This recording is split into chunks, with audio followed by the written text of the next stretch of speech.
Everyone just wants to live, laugh, love. But in this disappointing world, there are many who are Hello? faced with lies.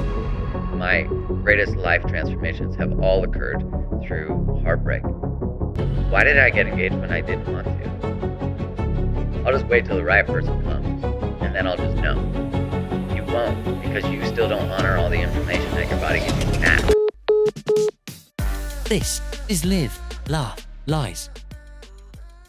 All right.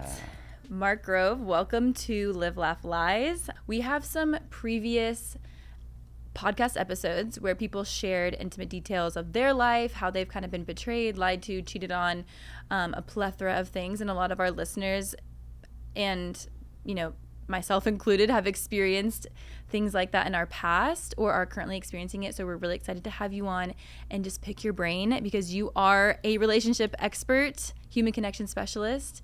So thank you for joining us. Thanks for having me. I'm excited to be here. Absolutely. I feel honored. We've heard way too many cheating stories since the creation of this show. From Gabrielle Stone last week to all of the listener voicemails and the tons of Instagram DMs. And although we want to help, we are not experts on the topics, so we brought in Mark. I want to give people a little bit of background about who you are and how you got into the line of work that you do currently. Yeah, so my obsession with understanding human behavior goes back. I think we all are, when we're going through stuff in like junior high or elementary or whatever, but mostly like junior high, high school, where you're trying to figure relationships out. And so I would often sit with my dad, who I'm really blessed is really emotionally intelligent, and he would ask me lots of questions about my relationships and like what am I learning and what am I struggling with. And so I have so many fond memories of exploring that kind of stuff, but really from the place of trying to figure my stuff out. Yeah. And I started out in sales. I used to work at like the Best Buy of Canada. It was called Future Shop. And I was obsessed with understanding how to sell and like how to essentially manipulate human behavior. And that went into a career in sales. And then I started to train people on like the science of influence, things like that. And then I went through a breakup in my late 20s. And I thought to myself, like, why am I so good at talking about everything but my feelings? Like, yeah, it was like, this isn't a skill set issue. I'm good at sales. I did exceptionally well. But I was like, there's something else going on here. And why did I get engaged when I look back to a really incredible woman? But why did I get engaged when I didn't want to? Oh, wow. Right. Like it felt weird to me that I had been struggling with that for so long. Like, we've been together for a long time. It's the next logical step. I was 27. She was 27. And we'd been dating since college. And, ever since I was young, I was taught like, oh, you become a good provider. You make enough money. You get married by your late 20s, you have kids by your 30s, and if you don't do that, then you're somehow off course, or you're not living the life you were taught to live. Yeah. And so when I got engaged, I finally met a moment I was taught to want, and I didn't want it. And I think what was different about this, because I think we all can experience waking up in a life that really isn't ours, or that we feel like, how did I get here? Is that I had to really explore that choice was actually taking someone else down a road that wasn't fair to them. And so after I ended the engagement, which actually one of the most profound experiences that I had that led me to ending the engagement was I posted my story on this forum. And it doesn't exist anymore, but it was called The Runaway Bride. And I wish I could look it up and see what did I specifically write. Yeah. But I remember this woman wrote me back, and it was all people who had been engaged or married and left. And she asked me 3 questions. Would you be okay if she left you tomorrow? And I was like, yeah. The second one was, could you imagine what it would be like to wait at the altar for her, whatever your altar is? And I was like, I felt anxious. Yeah. And the last question was, could someone else love her better? And I was like, yeah.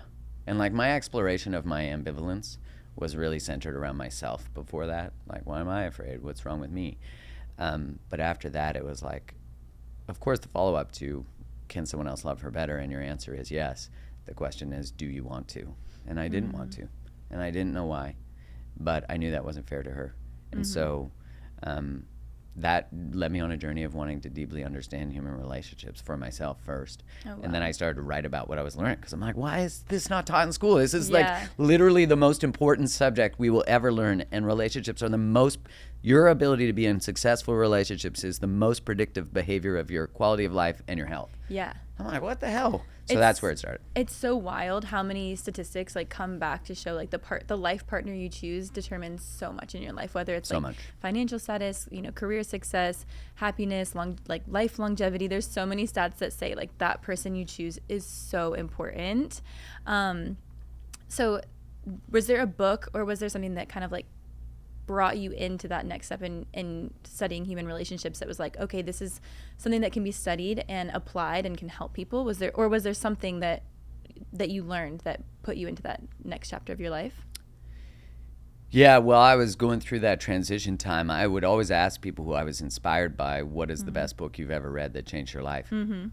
What are some of the top ones? Can you share? Yeah, so I started to read all of them. Of course, like when you're in that sales world, you get how do you win friends and influence people. Yeah, exactly. But one that I got a lot was Seven Spiritual Laws of Success by Deepak Chopra. Ooh. But The Alchemist, The Four Agreements, and the number one that I got repeatedly over and over again more than any other book was Man's Search for Meaning by Viktor Frankl. Oh wow, I haven't read that one. It's profound. Okay. And I read that, and that was the first time I ever thought, oh, maybe I'm actually here for more than to just be a guy who makes enough money to have a wife and a son and be a good provider. Like maybe I actually have a purpose. I never thought about that. Yeah. Like one of the quotes he has from that book is that when man has a why, he can get through any what.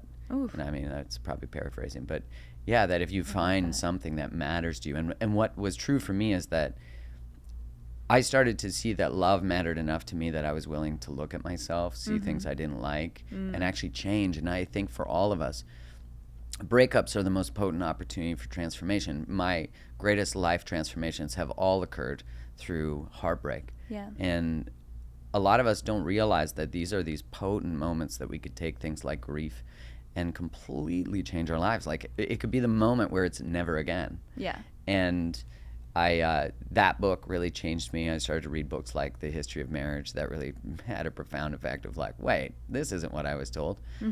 Essentially marriage was created to get more in-laws at first, to have wider tribal areas to navigate, to share resources. And I was taught, marriage was about love, but it originally wasn't about love. So what I started to see was that we were trying to keep modern relationships where we desire deep connection and growth alive with skills that we inherited that were not about maintaining connection. They were just about staying together. And you could see that a lot, that people stay together and married for 50 years and they hate each other. Totally. And we celebrate that. We're like, Yeah. oh, look at that. They're 50 married 50 years. Yeah. You hear like, well, this is when we took commitment seriously. And I'm like, that's self-abandonment. Yeah. So if we talk a lot about people leaving relationships too early today, but I think it's equally as important to notice that people stayed too long too, Yeah. and people still do. So that led me to two thoughts. I think on the latter part of that, do you think people commit to marriage too early or without enough understanding of the other person? Is that something you see commonly in your line of work? Yeah, I mean, people commit in relationships far too early. Okay. In that, the greatest predictor of your relational success, one of them is actually making clear agreements at the beginning. So, you see that in the dating phase where people are like, this is what I'm looking for, versus not being explicit about it, or they match what the other person's looking for. Right. And so, we like, oh, you want that? Oh, that's what I want. And so we're already leaving our center. Like one of the things that I speak about a lot, my wife and I talk about in our book, it's called Liberated Love, is this idea of right pace, right space. So like for people who are prone to really speeding up relationships, the growth is slowing it down.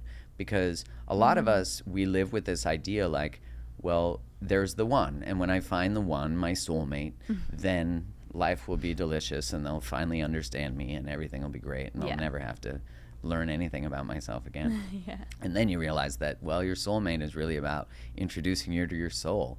And I really believe that we have many. But the problem with this idea that as soon as you have a connection with someone that they are your person is you leave discernment, you leave choice. because you should allow someone to become your person, not just give them the title. A lot of us get trapped in that because we tell all our friends, I met the person, he's my person, Yeah. or she's my person. And then you realize a month later, like, well, they might not be, but I already told everybody. So I guess I got to stay together for 50 years and figure this out. Yeah. I'm a firm believer in not having the one, and I feel like that was a big differentiator in one of my relationships where that person was like, I think you're the one. Like, I believe in fate and I believe in a soulmate, and I think you're that. And I was like, but I don't believe in that. And I think by us being together under the pretense of, like, you know, whether it's God or the universe or whatever you believe wants us to be together, then that just kind of gives us reason to slack off and not show up for each other in the way that I'm telling you I need you to. So Right. I'm not going to sit here and say I believe you're my soulmate, because one, I don't believe it, and then two, I don't think that that's going to, like, foster an environment where we can both grow and, like you said, become the person that you want for each other. But I do feel like so many people have the experience of when you know, you know. And I've not had that experience with somebody where I've been in a relationship and been like, oh, this is different than anything else. Do you believe in that that phrase, when you know, you know? Is that just people believing in soulmates, or do you think that's like meeting somebody at the right place at the right time in the right stage of their life who's like, oh, we want to do this together, and it feels different for that reason? Well, I'd first say that wrong timing is wrong person. Yeah, I agree. Right. And I think we like to place it on timing, but it's still, there has to be an alignment of, like, what are we creating together? Do we have shared values?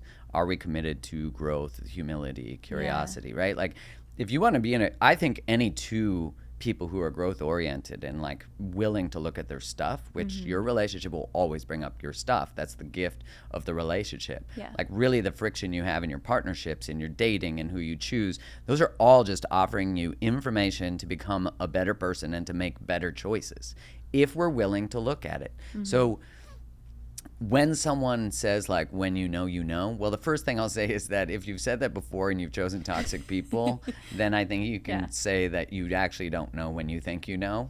Because a lot of what draws us to other people is actually familiar wounding.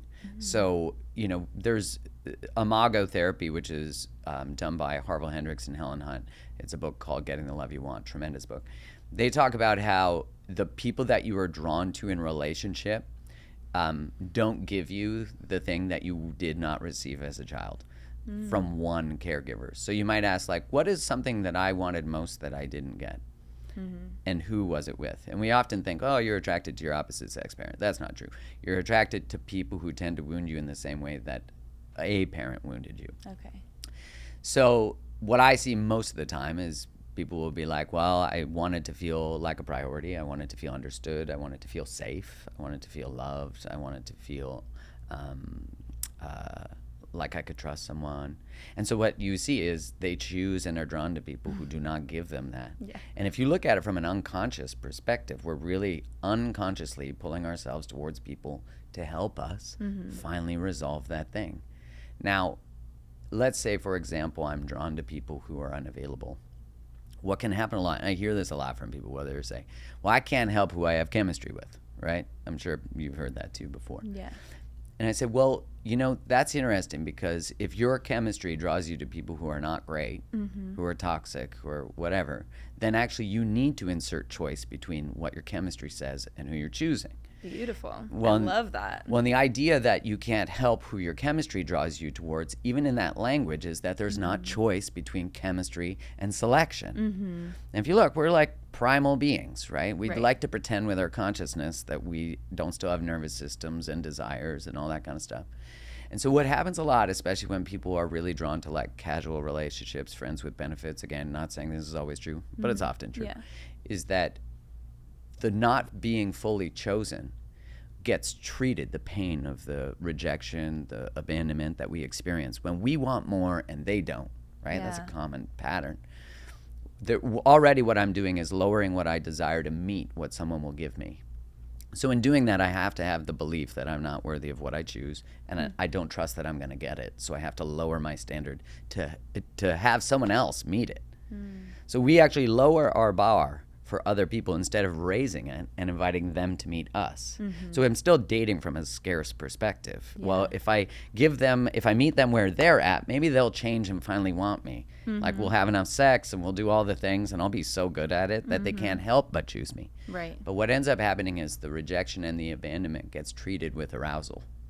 So the experience of intimacy treats the pain of the rejection and abandonment, and the cycle continues.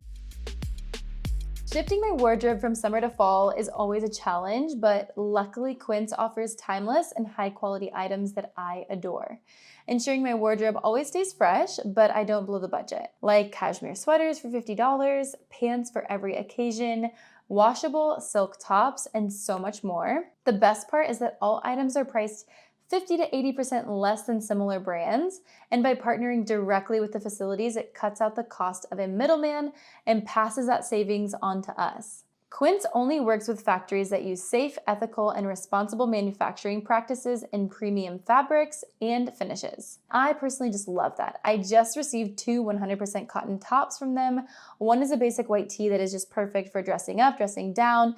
It's timeless and classic, and then I also got a cardigan that fits perfectly, and I feel like these are going to be staple items that will live on in my wardrobe for years to come and always stay in fashion, and it makes switching seasons a breeze with Quince's high-quality closet essentials. So go to quince.com/livelaughlies for free shipping on your order and 365-day returns. That's quince.com/livelaughlies to get free shipping and 365-day returns. quince.com/livelaughlies. So in therapy currently, I am working on getting in tune with my intuition.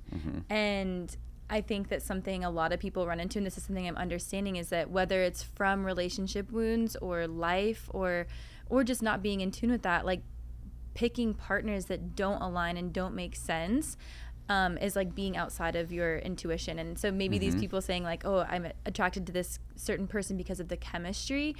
Do you feel like that people have this intuition that they can tap into where it's like you kind of know deep down when you get into something like, oh, this person is probably not going to be good for me?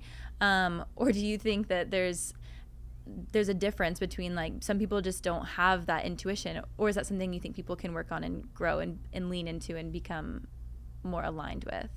Yeah, I mean, I think everyone has the opportunity to become more connected to it. People who tend to not be connected to their intuition or can't trust themselves, usually when they were younger, maybe they had parents who dismissed their feelings or were controlling or, something like that. Because what happens is when you are starting to get back into connection with your intuition, what you're really getting back into connection with is choice.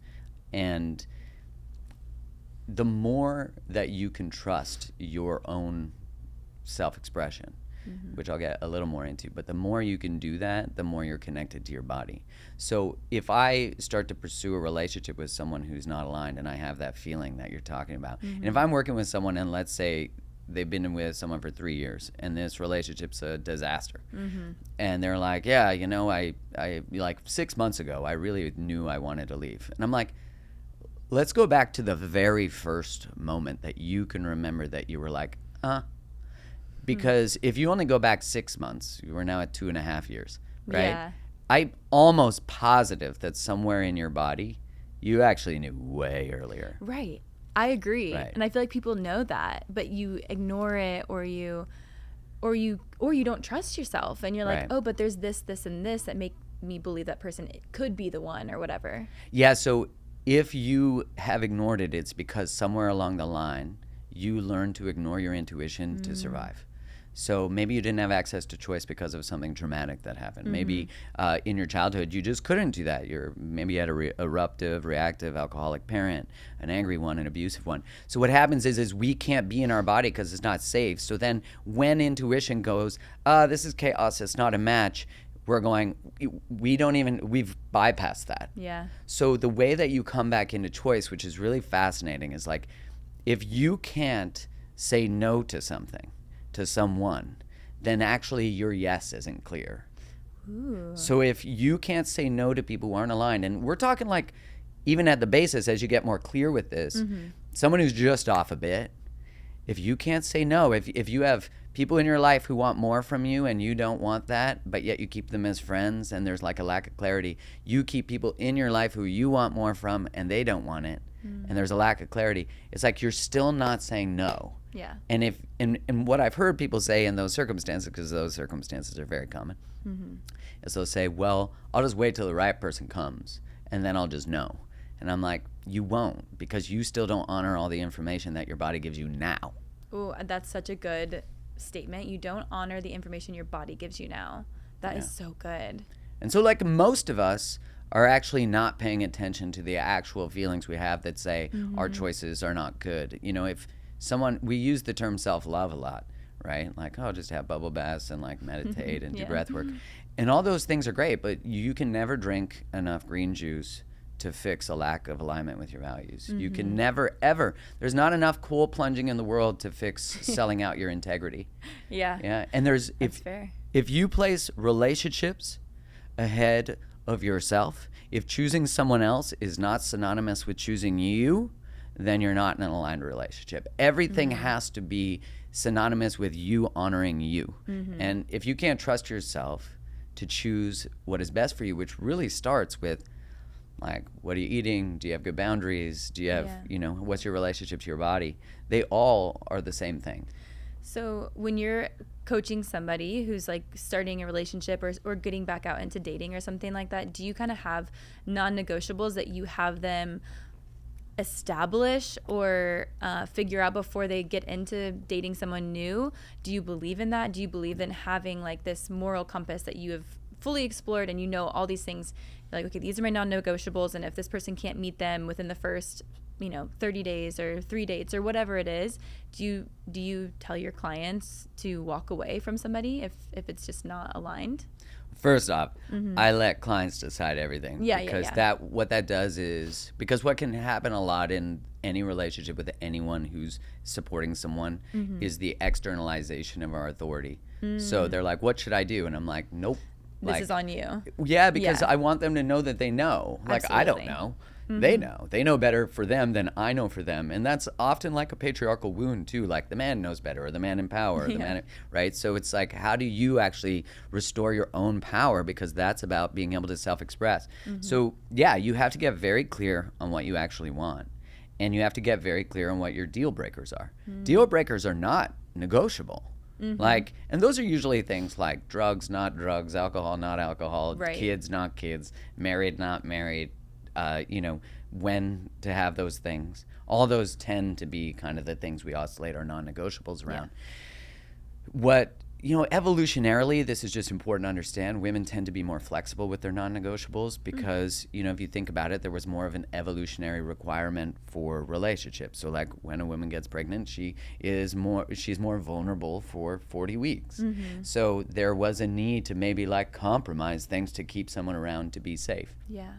So that's just context so that people understand, like, why am I choosing this when I know I shouldn't choose this? Yeah. Or if you didn't witness a parent who had good boundaries, then how would you know how to have good boundaries? If you saw a parent stay forever in a toxic relationship, then you might find yourself in similar circumstances and not know how to leave because you never saw someone leave. Yeah. So when it comes to dating, this is really important, is like, get very clear on what you want. And one of the things we talk about in our book, which is we call it a sacred pause, which is actually for, like, let's say, for example, and I think minimum, is 3 months where you actually do not engage in any relating.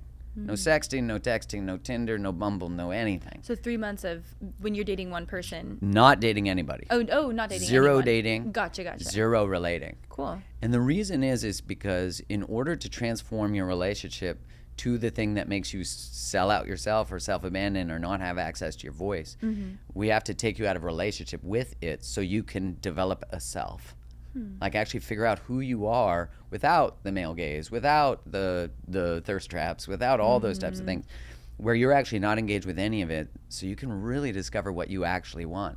Because, if we grew up not having our needs met, maybe we had to take care of a parent who was an addict, maybe we had brothers and sisters we took care of, we really don't often, I'll hear people say, I don't even know what I want. I don't even know what I need. So this gives people an opportunity. And there's a saying from that book, Getting the Love You Want, where they say that you were born in relationship, you are wounded in relationship and you heal in relationship. So that's why you reemerge from that time. And I've worked now with so many people, like thousands, where when people reemerge, what always happens, which I just have because it's funny, is the perfect almost always shows up right before what we call your like sacred pause, the container you're in, always shows up right before. Wait, so you're saying the person you date that feels like, oh, this might be the one, or Yeah, whatever? like while you're on the pause, Okay. Oh, no you're not way. dating. Someone will always pop in to test to see if you'll leave your pause. No way. Always covered in coconut oil, the most Lathered attractive. up. Yeah, offering you massages, which we Oh, already know gosh. massages are not free. Let's be honest. Oh my gosh. Wait, so I don't understand how during your pause you're supposed to walk away from the person. Well, not if you're in relationship. No, but like, yeah, if somebody like, if I'm in my pause Yep. and I'm in my healing and I'm in my moment. I like it. You had a little, Yeah, I'm you got a feeling little swagger it. there. Yes, Yeah. I'm in my pause, and my dream man shows up. You're telling me that I have to respect the pause? Can I tell Yeah. the person I'm in a pause? Yes. And say come back in a month and a half, Yeah. wherever you're at in your phase, and You that's wanna- fair. You want to know how powerful this is? Yes. Here's why. Because if a man or a woman Uh-huh. wants you to break your pause for them, they're asking you to break a sacred commitment to yourself. Red flag. Beautiful. We love to hear it. Second, if you can't say no to them to honor your pause, Mm-hmm. you can't trust yourself to say no every time that you need to honor yourself. Oh wow. So this okay. is why it builds this bulletproof. I know, I just got them Chills. too. Is that the AC? Yeah. What is that? No, it's the words. But yeah, there's what happens is you get tested Okay. and you realize that you're pushed by the most possible way to leave. And I was working with a woman recently who, like, a week before she broke it, and she was telling me the story like, oh yeah, but it was only a week out, and it wasn't aligned. And I said, wait, so let's roll it back. So a week out, you skipped a week early. And she was like, yeah. And I'm like, you tried to skip over that you can't skip over that, because that actually, even that week, so she extended it again another 2 weeks. Oh wow. Because Went back into her because pause. she had to restore her integrity with herself. At the end of the day, your word with you will be always the most important. And it starts with simple things like, I said I was going to go for a walk tomorrow. Did you go? And you might be like, well, no one else knew, but you knew. That's actually the level of integrity I'm talking about, the level of responsibility. Yeah. Like, I'm going to make my bed every morning. That sounds trite. It's not, because it builds small pieces of evidence that when you say you're going to do something, you do it. And there's a saying that the opposite of trauma is choice. So how do we, because trauma tends to come from an acute place where choice was taken. And so what happens is we then build a framework or a belief in our mind that we don't have choice, that we have to live the life we were told we have to live. We can't self-express or get what we want or need because it's not safe. So we start to insert this evidence that when I say I got me, I got me. And that's why the sacred pause is such a powerful container. I love that. I think everyone listening that is dating should take a sacred pause and really challenge, because that's just such a beautiful concept in general. But that 3 months seems like a lot, especially like being a 31-year-old woman. I feel like taking 3 months to not date terrifies me because of Right. my biological clock and Right. because of all the, the pressures of the world, and not even the pressures of the world, but honestly, just like, I feel like I'm on a time crunch right now. Right. But I'm at this place in my life probably because I've never had a sacred pause. I've never honed in and like focused on myself in that way. So maybe that's what got me to 31 and feeling the pressure of the world on me. So maybe I'll makes take sense. my pause. Maybe I'll start my pause today. Hey. Maybe I'll start it today. Hey, I got you if Okay. you do. But what is really interesting about that is like the biological clock, which I'm a male, obviously I don't have the same experience, so I want to be mindful of that. But imagine if you dated and related knowing that that's true for you. Like, what would you tolerate? Nothing. You wouldn't tolerate any bullshit anymore, right? And so it's like you have to date at that, like, not only are you honoring yourself, but do you want to have kids? So you're honoring your womb, right? You're honoring, like, who is going to be the father of my children? Will he have integrity? Will he Yeah. honor his mother? Because, like, when a child is born, witnessing the father's relationship with the mother is so important. Also, in utero, it's important that the relationship the mom and dad have affects the environment of the child. But I say all that because, like, what the sacred pause does is it's like, well, as you said, I'm 31, I don't have time. And I'm saying, like, that is a scarce mindset. Yeah. And that will make you, because already in that is like frantic, right? Exactly. And I'm trying to work through that now in my life. I'm like, pause will resolve that. okay. Because you'll feel the frenetic energy to Okay. want to leave your center to get relationship. Yeah. Because I'll run out of time. Yeah. And I'm saying, actually live in that space for 3 months, and it will be challenging. Mm-hmm. But when you leave that, like, Everything will be clear. no one can F with you. Wow. I love that. Because you'll be so centered. Yeah. You'll know so much clarity that you will never let someone steal your peace. And then you are operating at the pace of, like, the present moment. Mm-hmm. You know, because think about how many of us make poor choices because we're afraid. Yep.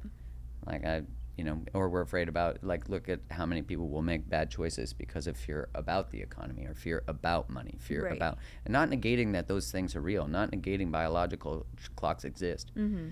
But we want to be so grounded in our center so that our choices come Right. from. Yeah. That's so true. 3 months of no relations. As a lad who loves attention, I don't think I could do it. But maybe that is part of the problem. Okay, so I started investing money 5 years ago when I had a corporate job. And when I left that job to start my own business, I completely stopped investing any of my money. And for about 3.5 years, I have stressed almost every single night, wondering, what am I going to do with my money? I don't know how to invest. I don't even know where to start. And I saw an ad for Acorns, and I was like, you know what? I'm just going to download the app and see what it does.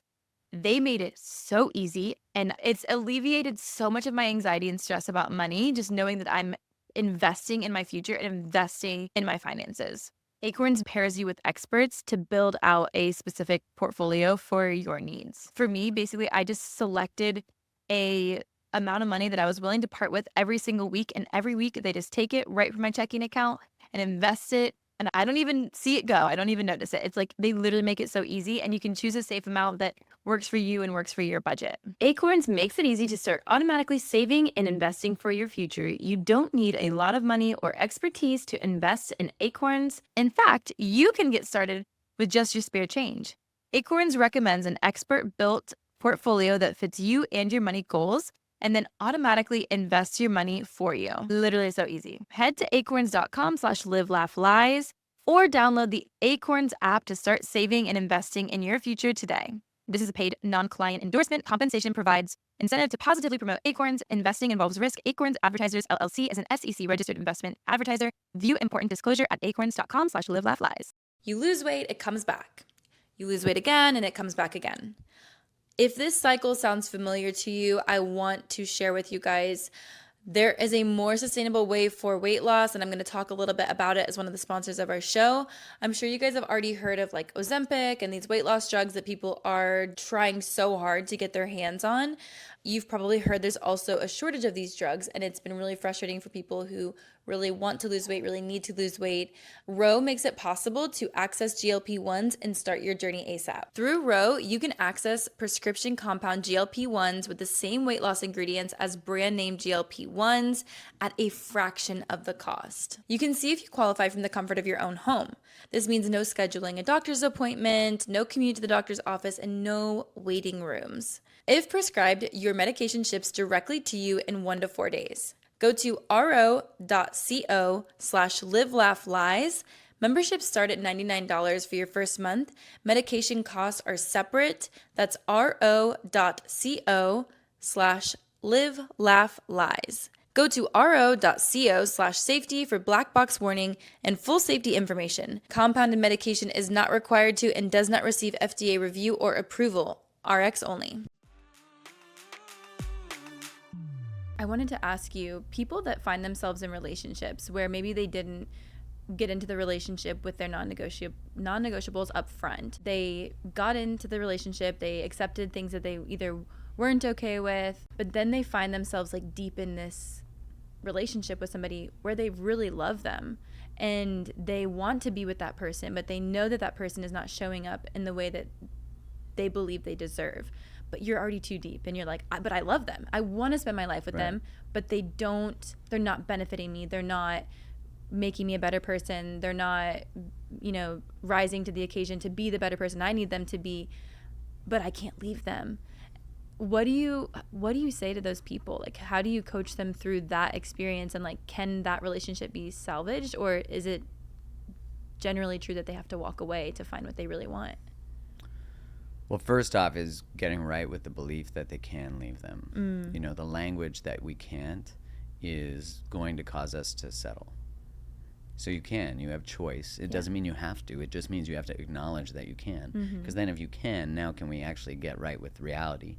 Because at the end of the day, if you're building a relationship with someone who doesn't want to build the same type of relationship with you, it's starting on a rocky foundation. Yeah. A lot of us don't present what we truly want or our deal breakers because we're afraid that, well, one, we might know that the person doesn't meet them. And two, we're afraid, but they're the one or they're the person. I love them. Love is not synonymous with alignment. Like, just because you love somebody doesn't mean they're a good partner for you. Totally. Just because you miss someone doesn't mean you want them back. Totally, Right? yeah. So we want to make sure that we're differentiating that having love, arousal, passion, desire for somebody doesn't mean they're a good choice. And for a lot of us, we don't have choice between feeling, right? Yeah. So it's like, but I love them, and we're already so deep in. And it's like, yeah, but if you get real with yourself, you started off not being honest. And so you want honesty, and yet you're not being honest about what your deal breakers are and what is really true for you. Yeah. So we have to live the very things we desire, because how do you ask someone to be honest with you when you're not honest yourself? Yeah. And we think that if I present my deal breakers, I'll lose them, but they're the one. And I'm saying, well, no, the deal breakers are there because they find alignment. They create alignment. Yeah. So like your person, this is like one of the things everyone needs to get in their head, that your person needs to want a relationship with you too.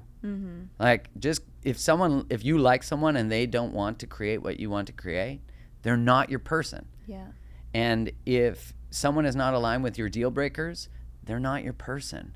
That's why they're there. They're there to filter people. You're not here to accommodate people who can't show up. That, again, is a learned behavior. I'm going to accommodate people and tolerate less than what I actually desire because I don't believe I deserve it, and I'm afraid that if I hold that, they'll leave. Yeah. But do you realize that in order to hold low standards for someone to stay, you have to leave yourself? You have to be not in your body, not in your intuition. So then you go, well, I'll just ask for God to decide. God's already given you information, universe. Yeah. You just don't like what it's telling you. Right.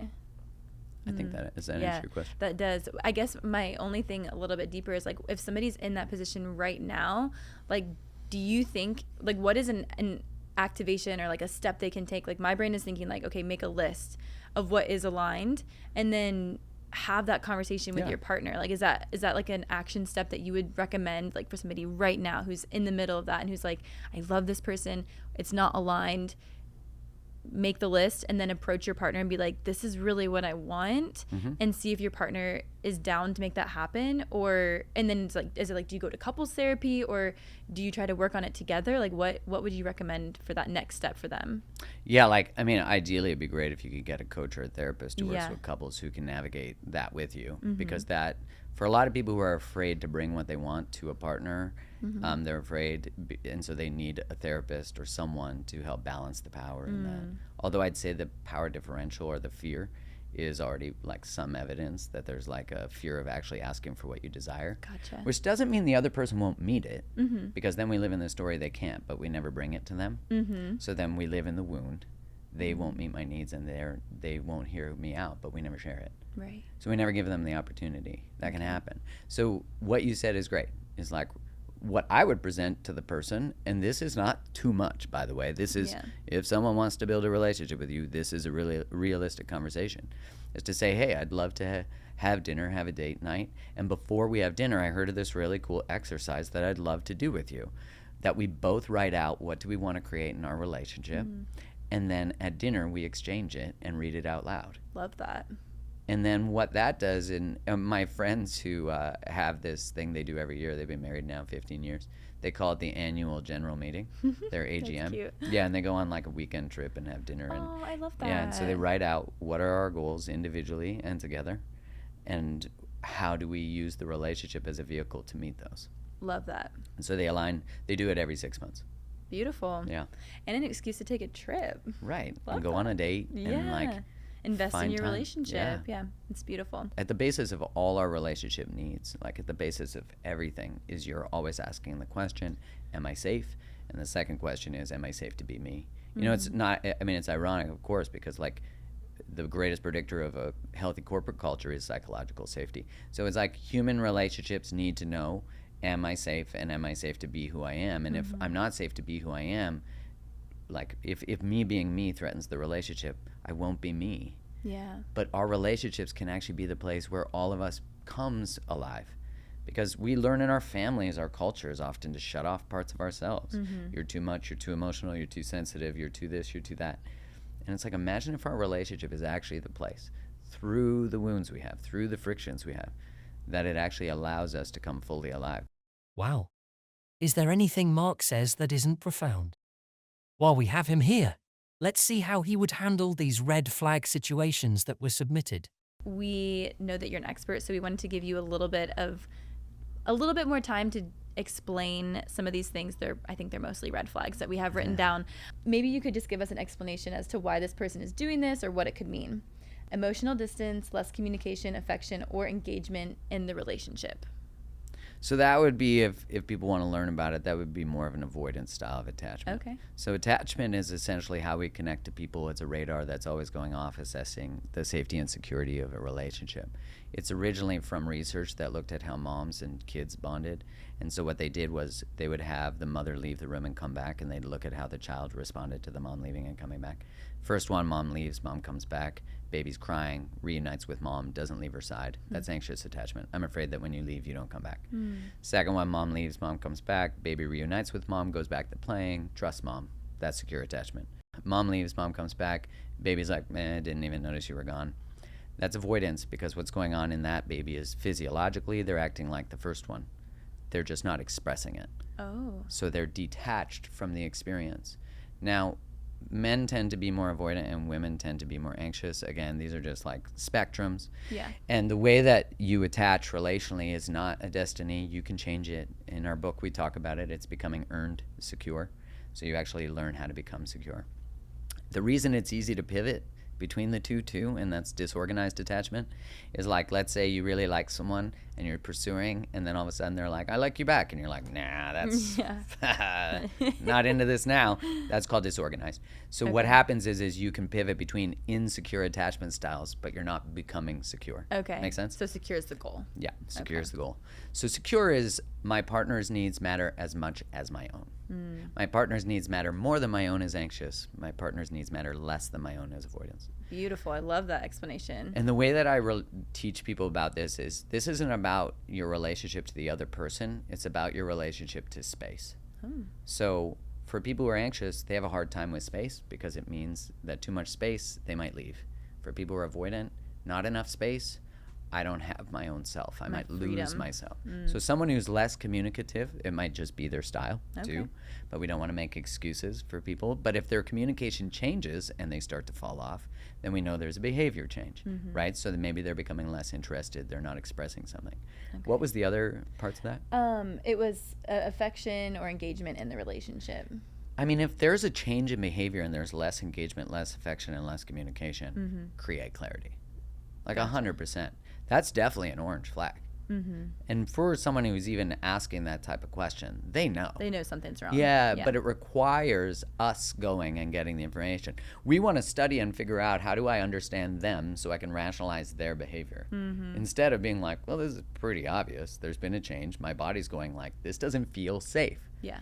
Like, I don't feel like this person's creating what I want to create. Yeah. And so you might say to them, hey, like, I noticed that you've pulled away, and I noticed that our communication has gotten less, and I would just like to get clarity on perhaps why that's happening, and can you tell me a little bit more about it? Love that. Yeah. Beautiful. Okay, we're just going to do one more, but Yeah, you're good. this one says, your partner becomes unusually jealous and accusatory as far as thinking that you're cheating on them. I feel like that's kind of a red flag, or there's something going on.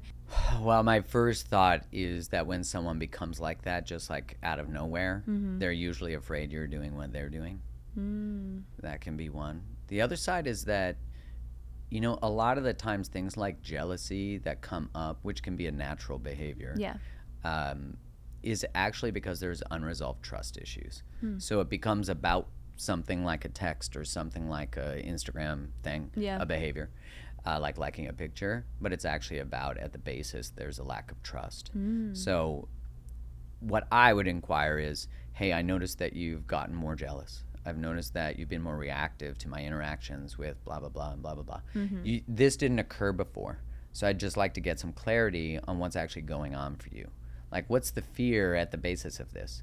And the thing is that all our behaviors are about preventing an outcome. So if my jealousy is about you liking a picture, in my mind, you liking that picture leads somewhere. Right? Yeah. So it's like, if I follow it, it might be like, well, if you like that picture, that person will engage with you, and then you guys will build an emotional connection, and then you'll leave me. Or you'll cheat. Right. So can we get to the actual basis of the material that needs to be explored? Because if we remember at the start, I said, you know, like, we all need safety. Yeah. Right? So all relationships, if we truly want to create long-lasting, deeply connected relationships, they have to be treated as sacred. So the connection between you and I, if we're building a relationship, even a friendship, it requires that we orient to each other from a place of mutual positive regard, that I like really care about you as a being, and that my behavior and the way I relate to you is about honoring your being. And in our book, one of the core premises is that there has to be a fierce dedication to the truth. So when we avoid having hard conversations, that's not love. Love to me is telling the truth. Love that. Full on, full stop, full stop, Yeah. full on, full stop, all of it. Beautiful. That's like one of the things I say constantly. I'm like, I would respect somebody and trust somebody so much more to have a hard conversation with me rather than obviously, you know, make something up or withhold the truth or bend the truth. Have the hard conversation, even if it means it's going to suck for 30 minutes or an hour or 2 hours while we discuss it and figure it out. But there will be so much more trust at the core of our relationship if somebody can do that. Well, withholding is deceptive, right? Just like bending the truth. Yeah. It's all deception. And the body can sense when there's deception, especially people who had deceptive parents, Yeah. right? Like, their bodies are going, there's something off. But what usually happens to those people when they're young is they're taught that there's something wrong with them, that they feel that way, and when they're gaslit, when they're invalidated. So as adults, when they have this feeling, they're like, I just know something, they actually go, what's wrong with me that I feel this way toward this really loving, kind, gifting person, when that person's actually deceptive. Wow. And so how do we start to actually see what's right with me that I feel this way? Right. And then we bring that forward into the relationship. A mutually respectful relationship would say, thank you for bringing that forward. Totally. I honor your experience. We don't have to agree with it, but we can honor it. Love that. Mark, back at it again with profound statements. It makes sense why he wrote a book. My favorite quote from today's episode was when he said, Love is not synonymous with alignment. Like, just because you love somebody doesn't mean they're a good partner for you. Just because you miss someone doesn't mean you want them back. We want to make sure that we're differentiating that having love, arousal, passion, desire for somebody doesn't mean they're a good choice. where were you in 2017 when I needed you? Does anyone else have a favorite moment from this conversation? Share it in the comments while we wrap things up. Okay, well, I already know we have to have you back on because I'm like, I have so many more things that I'm like, I need you to dissect my love life. I'm like, we should do an Let's episode do where it. we just dive into all that. But thank you so much for being here, letting us pick your brain. Where can people find you? And I know you have a book out, so I want to give you the opportunity to just plug all of your sites and all of your resources. Thank you so much. Thanks for Absolutely. having me. Thanks for trusting me with your audience. Thanks for listening and exchanging your time to hear me. That means a lot. So our book's called Liberated Love, and it's how to release codependent patterns and create the love you desire. I wrote it with my wife, and it is both like a conversation about our relationship, but also everything we've learned. So we just teach through our experiences, but it's more of a learning book. And our audio book actually has conversations at the end of each chapter that are unscripted from us about the chapter. Love that. Yeah, it's fun. And you can find me on markgroves.com. I have a community where it's all about healing relational stuff and stepping as fully as you can into your power, your voice, your possibility. And you know, at the end of the day, for everyone listening or watching, if you actually become a master of a relationship, which is available to everybody, it will create mastery of life. Like everything transcends being good at romantic relationships, and it's not something that you can't access. Everyone can access it. It's a skill set. I also have the Mark Groves podcast where I have different people on. We talk about relational expertise and like how to create the best possible families, relationships, fitness, health, all the things. Beautiful. Thank you so much for coming on Live, Laugh, Lies, and we'll see you soon. Thanks so much.